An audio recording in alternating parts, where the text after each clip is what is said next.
last thing you want to do is go flying in 100% on either your training or your nutrition. If say you're trying to lose weight and going into a big diet and going 100%, burning yourself out and or failing miserably just because you can't comply, you can't adhere to it. I remember at the time feeling this, it was almost like a shame or something.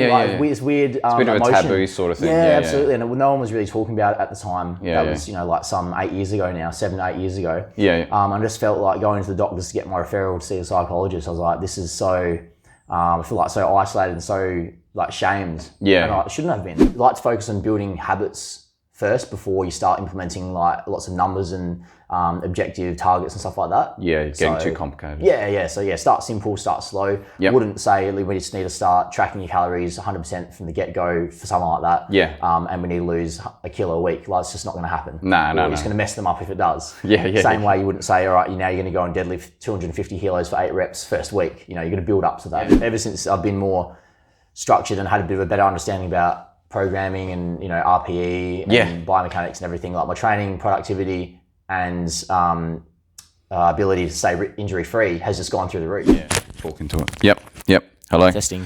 Hello. Do you even lift, bro? Not even once. No.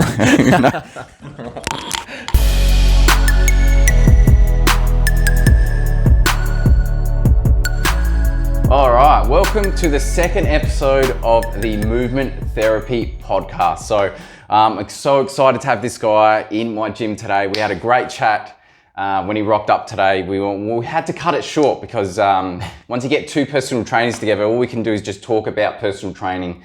We won't fucking stop. That's the thing. So here we got today. We've got Sedsy, as he's like to be known. I had to ask him just before. I was like, what's your first name? I just know him as Sedsy. And man, thanks for coming on. Give me a handshake. It's good to see you again. Yeah, man. Like, it's been a hot minute, hasn't it? Yeah. It's been, it's always great, good to catch up. Absolutely, man. And see what you've been up to. And I'm keen to see what we can get out of our conversation today. Excited to be here. Yeah, stuff like that. Let's kick it off. So we know that you're a personal trainer. Let's just explain to me how do you help people in your business? So I'm a sports nutritionist and a personal trainer. I guess I work with all sorts of people, from the general everyday person to the little athletes, your backdoor athletes, perform better. So in whether it's improving their activities, daily living, the life, job and lifestyle, or trying to set some new PBs in the gym, improve their sport, help people just perform to the next level in whatever respects they want to. Because you just recently did a bit more. You're helping a lot more people with the dieting kind of aspect of Absolutely, that. Yeah. So what did you recently done some study with that? Yeah, so I did the certificate in applied sports nutrition through Sports Nutrition Australia. Which I really recommend for anyone who wants to take the next step in nutrition and just open up their scope of practice a bit more. That's what I was sort of missing as a personal trainer who dealt with a lot of general population, a lot of people that wanted to lose weight. I just didn't have that accreditation there. And it's really sort of stopped me from getting into that next level. So that was really good. It was about a 12-week course, and just at the moment weighing up when to do their graduate diploma as well. That's right, you mentioned that. Really just take the next level and complete my certification. It's been really insightful, and has definitely opened up my scope of practice a lot more and opened up my ability to help clients as well. Yeah, definitely, because we know definitely when you trying to get back into the gym and whatnot, like you put on a couple of extra kilos and can be a bit of a pain in the ass too. Oh, absolutely. Those stubborn kilos at the start to lose. Yeah, definitely. It's it's great that you're going down that road, man, because I suppose the stuff that I mainly just stick to the whole rehab thing. Like I do a little bit of the diet and stuff like that. I'm slowly getting better at it. But I feel like it is almost a different beast sometimes. It is indeed, and we've all got different niches, and you're known for that. You're a rehabilitation specialist and the movement specialist, and that's why people come to you and just trying to find something that I sort of slot in that's my little niche that I can run with. And so how long have you been doing the PT now? Hasn't he? 2 years. So 2 years, that's right. Yeah, because I remember I first met Sedsy at a course. That's right. That's right. So with a Daniel Kirkbride course. If you're great courses that guy runs, check him out, Daniel Kirkbride. Great rehab sort of stuff. So and I was just really surprised that this guy was, I think, so when you did the course, I think I'd just been certified. You'd just been certified? I was looking for a job, or maybe I just started Very early days. This is going back 2 years ago then. So, and it was Dan's first course that he'd done in Adelaide or something. Yeah. And I was just like, this guy just knows his shit, you know, like, and he's like, oh, I only just certified. I was like, all right, this, been a career that changed. It was a long time coming, I guess. Like, I didn't have a lot of industry experience, or wouldn't say I had a lot of knowledge back then, but I'd been looking into things and researching for a few years because I just wanted to make the break into the industry. What did you do before you PT? I was a business development manager for a solar company, so selling equipment. Okay, so you had to just jump out of there. Passionate into. Yep. Okay, cool. So is there any so I suppose, because I know you've got a bit of background with PT, also a bit of like mental health sort of stuff that's happened in your past sort of thing. Did any of that sort of stuff really come to heart when you wanted to become a personal trainer? As in, like, was it sort of motivating the reason? Me? Yeah, I'd say so. I wanted to be a PT back when I was about 19 years old now, so going back for 6 years before I actually did it. And grew the balls to make the change. As you know, it's a hard step to go from full-time work to you're running your own business. Oh, mate, But it's so rewarding. But I guess even back then, I'd struggled with mental health throughout most of my teen years and stuff, and as a young adult, maybe even worse. So it was definitely one of the driving factors. Always been into health and fitness and being active. And loved my gym training specifically. But I guess the mental health side of things definitely played a factor. Just seeing what impacts a good diet and physical training regime can have on that as well. I just figured it all sort of tied into one. And I think you see a lot more people these days sort of doing the same thing as well, with that same sort of message. Okay, cool. So with so tell me a little bit about your training background, as in, like, when you go to the gym, what sort of stuff do you like to do for training? Right now I'm just full in bodybuilding mode, just trying to get as big as possible. It's a bit of a throwback to 16-year-old Chris. No, I'm there too at the moment. Watching back some of the Ziz videos. No, not really. But Ziz, that was the time. We had to bring up Ziz. I'm so happy you brought that up. All the idols. Chest bra, turtle, and he's still around. Chest bra. Is he? That's right. He's making bulk cash off of whatever he's doing, selling supplements and stuff and programs. That's it. Still going strong. It's it. But so I had my first bodybuilding comp in Physique last year. That's right. In season B, November. Did all right place, and I just really got a hunger for it. And with my sports nutrition course that I recently, sort of opened up my scope, or opened up my profile to a lot more people that are looking to compete for the first time. Just give me sort of a bit more credibility, I guess, in the industry. So it's sort of like I've really been thrown into that sort of area, and I'm loving it. Like I want to compete again in the future. I'm trying to build up my physique to be as best as it can be. And I was sort of attracting those sort of clients as well. Which is cool to open up, to a broader range of clients. And that's, I suppose, like with the bodybuilding, it's there's a lot of training involved, but compared to any other sport or anything like the diet is just everything, and that kind of makes sense where you're going down that road. And we're kind of going to dive a little bit more into that, because I think your expertise with the dieting and whatnot is going to help some of the viewers watching or listening. It'd be nice if we can help one person. Definitely. That goal. So I suppose let's go. I suppose just to get more of a bit of your background, have you had much I suppose issues or injuries in your past that you've been training? Yeah, absolutely. Probably more so before I got into the fitness industry, because didn't used to train that intelligently. We've all been probably down that road where we just train hard and don't have much respect for recovery or anything like that. Had some bad shoulder injuries and didn't really seek the proper help. Been to the physio a couple of times, but wasn't consistent with it, and really didn't help my case at all. Bad shoulder bursitis, and I think it was, I can't remember. It was a long time ago. No, that's good if you can't remember it, isn't it? Completely past it now. But for a number of years, that really got in the way, and definitely probably stopped me from doing bodybuilding early, because I couldn't train shoulders very much. So that's probably my main injury. I haven't had many serious ones, fortunately. You've definitely had a lot less than me, man. So. So, what kind of, like, if you talk about what, I suppose, what helped you kind of get to where you are from that shoulder injury? What was the main things that helped that, like? I'm just trying to think back that far. Like, I did a lot of the wrong things, which is maybe helped me learn and move past it. Because back before I was accredited in a PT, probably was a bit ignorant. I didn't want to ask for help, and that's, comes back to the whole male sort of stigma thing as well. Yep. Big thing. I didn't really ask for enough help.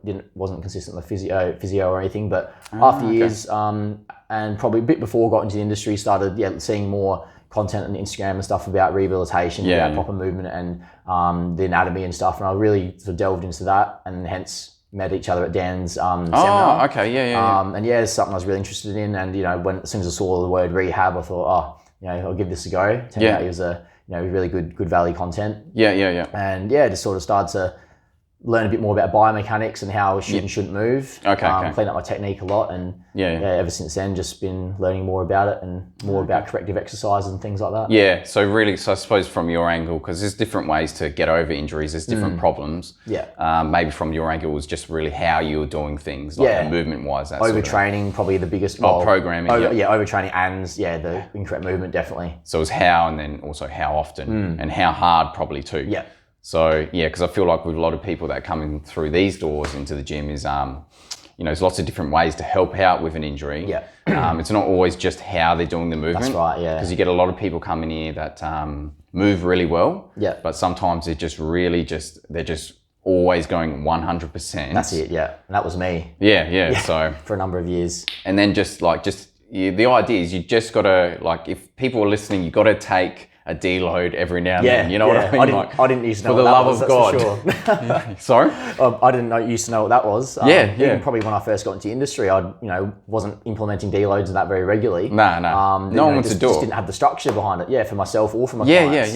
I knew the principles and the theories, but it was just like applying it properly and getting people to do it and getting myself to do it regularly was another thing. Because you can get so much out of it, right? You just take that, you do 6 weeks, you just slowly ramp it up over 6 weeks and then take the 7th week off. Exactly. Not off, but go in the back gym. It off and just go in there and just kind of just go through the motions 1 week and then you're just ready to go after that. Exactly. So, because makes for much more effective training. And ever since I've been more structured and had a bit of a better understanding about programming and RPE and biomechanics and everything, like my training productivity and ability to stay injury free has just gone through the roof. It's been so more productive the past 12 months. Because you're always you don't have to go. It's never. It's not always 2 steps forward, 1 step back. No, that's right. Scenario. It's just consistently taking little steps forwards now, which is so much more productive than taking a big leap forwards and then going down like this. It's just more consistent. More consistent, and then it's a lot more fun not running into injuries along the way. And 100%. Huge head fuck, on my part. I feel like it's exactly the same principle with nutrition. It's like you're just gonna take little steps forwards, or if it's trying to lose weight, little step down or backwards, rather than going boom straight down to the bottom and staying there. You have to go gradually, and then spend some time at maintenance, try and just to not set any records or anything, losing your weight, and then go build the habits. Is that what you kind of pretty well changing?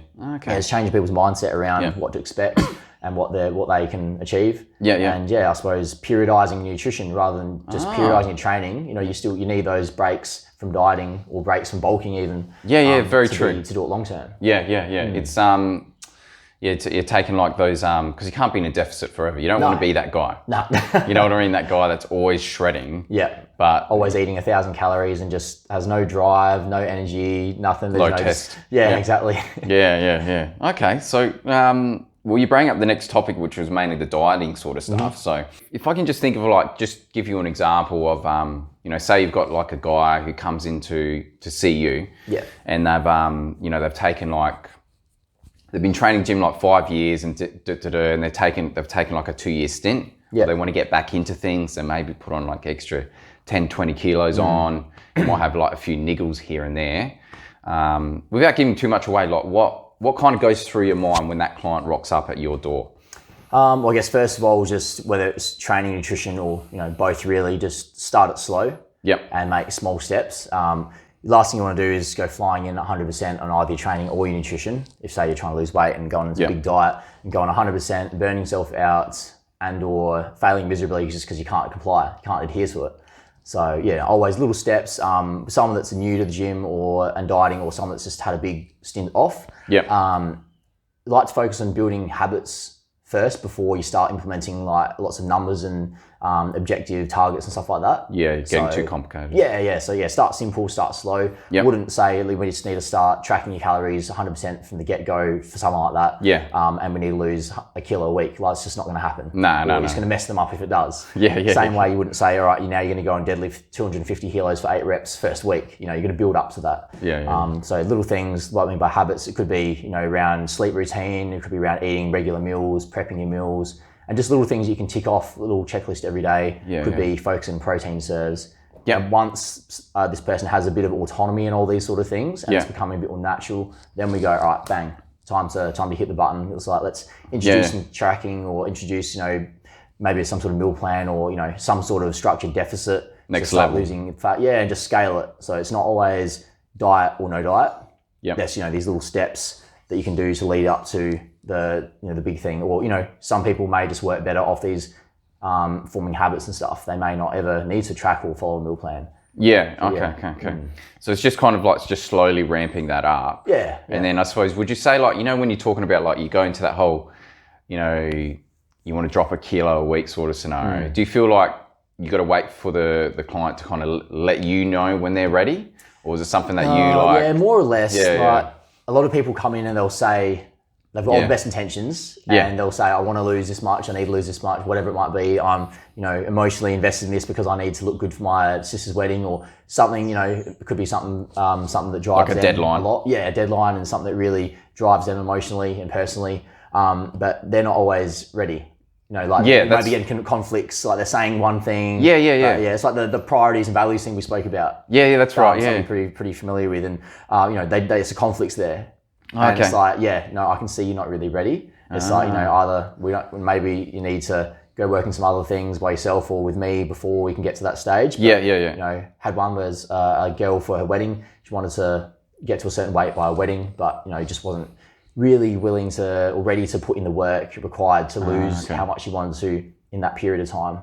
How do you know when, what are the telltales when someone, like, they're ready to, when they're not making excuses, when, they can sort of report with the check-ins and stuff and show you some information or data without making excuses. It's not like, an example of a bad one would be like, I don't know my weekly calories for the week because this happened. Like, a million things happened this week. I'm like, okay, we all get busy lives, but you gotta, you still got to make an effort. And like, you just know when people are making excuses, and Well, when they, so I suppose when they you feel like when they're owning the mistakes they're making. When they're being honest with themselves and with you. And the other big thing is, when they have some autonomy in all these things, like I mentioned before, like if they're tracking calories, or if they're following a meal plan, or just trying to prep meals themselves and not eat out. When these things start to happen regularly, and you can see it's a bit more easier, and they've got some autonomy in these habits, and they're probably ready to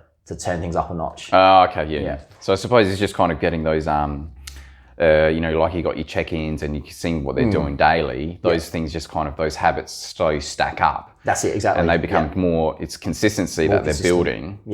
And then once they get that consistency, then it's like, well, then you can increase the difficulty. 100%. And then kind of start the same process again. That they become inconsistent with the new difficulty, and then they'll slowly get better. It's like I kind of see dieting. I mean, I don't do a whole heap of it, but I see it always reminds some of my clients is like, learning a deadlift is like, is a skill.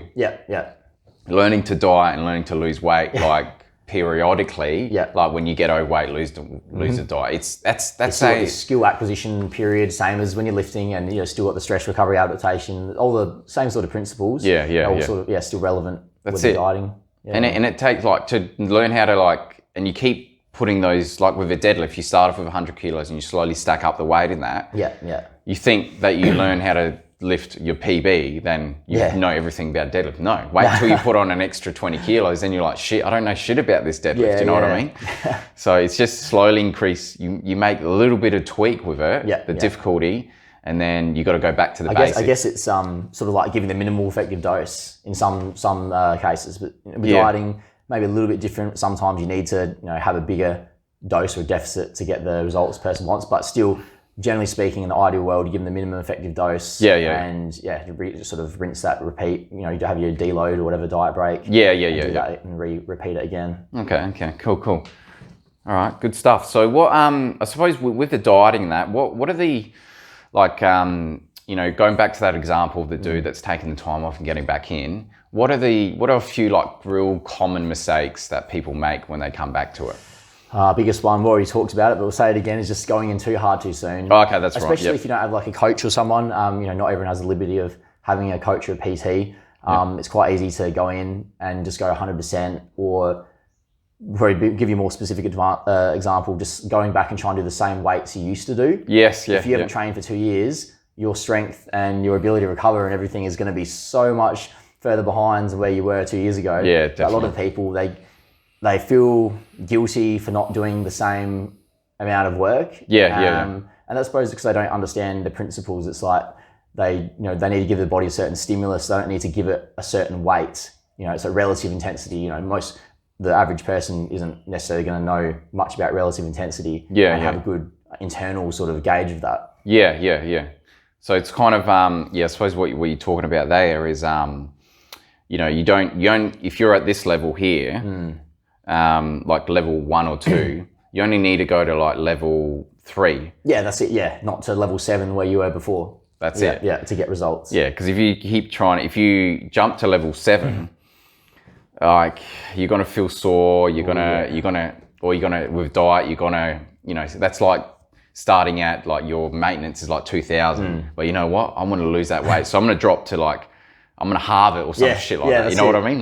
It's silly, right? Yeah. And if you can do it, you can't sustain it for very long. If you do fluke the 200 kilo deadlift in your first session back, you probably won't sustain it for long. You won't. You'll overtrain. That's right. Don't try that, guys. But if you do, you'll blow a disc up from chronic build up of fatigue or something. Yeah. That's kind of 1 step forward and 5 steps back. You know what I mean? So you don't want to be that guy. Trust me. I mean, none of my injuries came that way. Oh, good. I didn't have any cool stories like that. But just take it easy, easing back into it. So 100%. Because I always recommend if you're going back into the training, people get injured and then they're ready to push the button, you mentioned, and it's just stay at a 7 out of 10. For especially for the big lifts, just so you get the idea of it. Because otherwise, if you just go in so hard and fast right at the start, you're going to be sore the next week. And that's going to make it a lot harder to go back to the gym. Yeah, exactly. You just want to tick all the boxes, do the minimum amount, and get back in there and repeat it. It's the habit stacking again. It's instead of missing out on a whole week of training and then going back and doing the same thing, just get your little workouts done and don't push too hard. Then after a couple of weeks, you start ramping up the intensity. Things start to happen. Happy days. It's all about sustainability with that. With bodybuilding or any sport or anything, you just got to be able to stay in the game. Without an injury or a huge offset of it. That's the unglamorous part of the fitness industry, I guess, that people don't want to know. It's it's not cool or sexy to do something gradually and consistently over a long period of time. No one wants to do that. You can lose 400 grams a week over 20 weeks. That's not enough. But that's pretty good. Quite a lot of weight, but that's a lot of weight over 20 weeks, isn't it? But then people want to do it quickly because that's what they see on Instagram and what people promise and stuff. So That's I feel like it's at the same time it is a hard sell, but then deep down we know that we want that long term consistency. So it's. I suppose sometimes as a PT and whatnot, you got to kind of get out of your own head. You think what people want. But I think deep down, everyone wants that long-term sustainable results, you know, but some people to try to sell them those quick results, the quick fix thing, because that's what we think that they want. But deep down, if you think if you want to do it the right way, the sustainable way, you always opt into that longer term, that longer outlook, so that you can keep doing what you love for years and years and years. Forever. Ideally. That's it. That's the idea, right? So because health isn't something that you get done. No, that's right. You've got to continue to look after it for a long time if you want to stick around for a long time. So that's it. You've got to make it habitual and make it easy to do. Yeah, that's it. Habitual and easy to do. That's it. So, so what when you're how about with training wise? When someone comes into the gym, And like, if we go a bit more specific, right? Because we've kind of talked a bit about like slowly ramping it up and stuff like that. What kind of movements and stuff like that do you like to get people started on? Do you get people started on like machines, or do you get them started on the barbell? It's a bit of a mixed response, because working at the gym I do down at Trent and Seaford, get a lot of, well, it's all, just your general population sort of clientele. Yeah. Some that are older and, just different levels of ability. So occasionally I will start people on machines, especially if I'm not going to be with them every week. So if we're coaching them and seeing them once every 2 or 4 weeks, maybe a good idea for them to start the machines. But personally, I like to try and get people in on free weights straight away and just, hone in good technique from the very beginning and just use, minimal weight if need be. Okay. And just teach those key movement patterns with your push, pull, hinge, all that, squat, lunge, and try and get them into that early. And, give them exposure to dumbbells and maybe barbells early on. Okay. All right, cool. And do you have like because a lot of time people come into here, my favorite thing to teach is usually, I feel like with injuries and issues, like if I just teach people how to deadlift, most of the time, it just seems to, I don't know, there's something about it. It's the biggest probably bang for your buck, isn't it? Yeah, I feel like it is. So have you got a certain thing that you hold close to your heart? Like one exercise? Yeah. I guess deadlift would be up there. Like, often in someone's initial program, there usually be a dumbbell RDL or a deadlift, depending on their experience. I guess, without thinking about it too much at the time, but consciously, I guess deadlifts are probably one of the staples. Yeah. And I guess some sort of pushing and pulling exercise. Okay. Yeah. Okay. Do you see, so maybe going specific into like the deadlift? Yeah. What's the real common mistakes that you see that might help some people? Where do we start? Yeah. I guess first, the big one, well, probably not the most risky one, but one of the biggest or most common ones I see is squatting the deadlifts and like getting down with a lot of knee flexion, probably the knees right over the bar as well. And not using their posterior chain. So make the squat turning to a bit of a just squat. making it a squat with a really awkward loading position. Yeah. And the other one, not using their core or their lats probably, and having a lot of upper back rounding as they're coming up. And sometimes it can obviously go down into the lumbar as well and end up just being a big curve and twang. Big turtle sort of thing. Yeah. Oh no. It's never good to see. Yeah. Okay. Yeah. It's definitely, you definitely see those, most common one like I used to do when I first started out was, just pretty much kind of squat everything. Yeah. Because it just, it just made sense to me. Yeah, 100%. I was the same. Yeah. So. My deadlifts were horrible. Yeah. Because I remember, I just remember I had a trainer at the time and just getting myself to sit, you got to go into you're getting that butt to sit back and then shoulders over toes, that sort of thing. I just remember being the hardest thing ever. Absolutely, man. And trying to coach that to some people that have poor mobility or just like awareness of their body, a really tough thing for a lot of people. It can definitely be a challenge. So, it's I think it just takes a bit of time, just a bit of effort. Yeah, so exactly. That's the right know-how. That's why I have good coaches like yourself to guide them through here like us, in the shed. Yeah, in the shed. That's it. Yeah. So let's kind of go back a bit more. So because I knew I wanted to bring up a bit about mental health sort of stuff because I know you kind of, that's something you like to talk about. Yeah. And because you've gone conversation. Yeah. So kind of been through a bit of that sort of stuff. Is I suppose like can you kind of give us a little bit of your story in those absolutely. years? So just to open it up a bit. Yeah, I suppose struggled with bullying a lot through high school or even primary school, I guess. So just sort of probably a bit of a slow decline to the mental health throughout my teenage years. Then one of my close mates passed away when I was in year 12. And that sort of triggered a few things in me. I never sought help. I didn't really seek help consistently at the time. All my mates who were close with him as well, all the guys never spoke up about it and just bottled everything up. I think that's the classic male stigma thing, and that's what sort of got me really thinking about it. After a few years later, when I started to sort my shit out and sought a bit more help and had a bit more awareness of myself and my emotions and my mental health. Just really wanted to make an effort to try and get other guys to be a bit more open and express their feelings and emotions a bit more and seek help when they needed to. Yeah. Okay. And how long did it, I suppose when you went through that bit of a rough patch, like how long did it take you to get out there and actually start talking about it, like to someone? A few years. I think we saw a counsellor at school initially. I was only 17 at the time, but I didn't I didn't go seek actual medical help for a few years. So it might have been about 21 or so.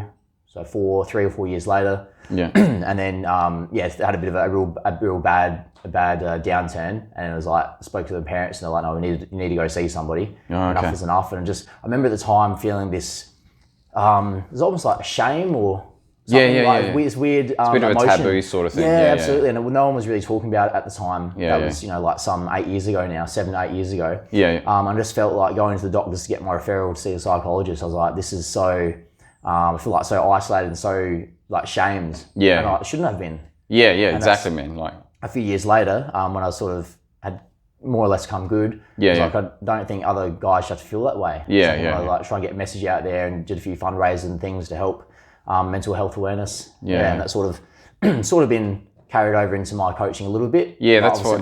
Not a mental health practitioner or a medical professional, but still, like one of my taglines for my business is teaching movement, mindfulness, and nutrition. Okay. So the movement in the gym and the mindfulness, try and get people to just like look internally and reflect on themselves and be a bit more open, and then obviously nutrition. Tie it all in together. Yeah, definitely. Yeah, you kind of get that strong body, strong mind sort of scenario. It's all sort of interconnected to some degree. Was anything like because that's what I suppose. So when you're talking about that mental health and going through the bullying sort of stuff, so would you say that like you had I suppose people can be diagnosed with certain issues in that. Was that was it a bit of a long bout of like depression sort of thing, or how would you kind of describe it? I'm not sure.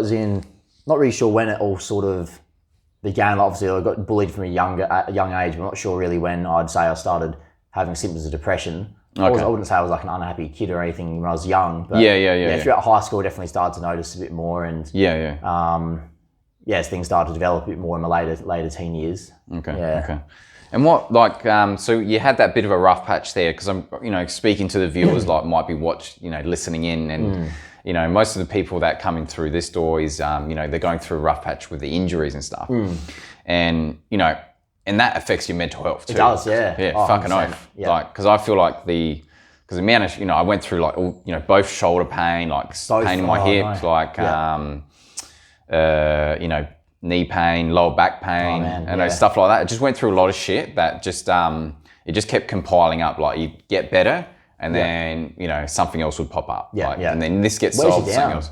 Wears you down. It's like life's been dealt another life blow. It's like, it doesn't matter if it's a physical one or a mental one. It's just down, right? You don't get the time to recover. Well, you kind of think like, oh, this is getting better, and then you get hit again. You kind of get that. It's like a bit of a roller coaster. Yeah, for sure. And what personally I found was helpful just from the mental side of things, because back to thinking about, it's a long game. Like what we're talking about here, health, mental, all that stuff's a long game. Like you can't just get it. Tick the box, that's done. Okay, move on to the next thing in my life. It doesn't happen that way. You got to look after it.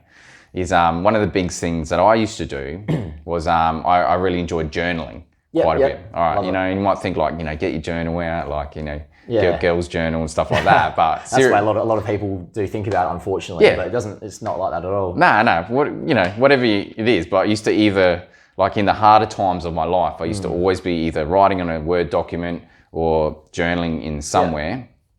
It was the journaling, and also like a gratefulness journal. So it'd be like using both those methods. So it'd just be like you write in the morning like 3 things you're grateful, and then you start your day.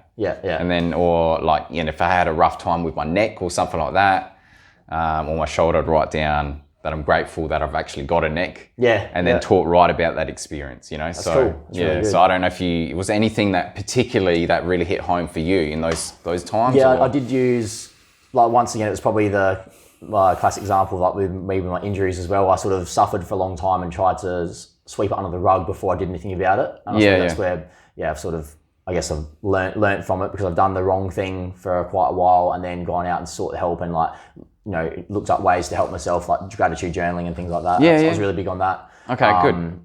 I've gone through that whole cycle of doing nothing about it and sweeping it under the rug and, you know, just sort of self-destructing and then going through and trying to do all the right things as well.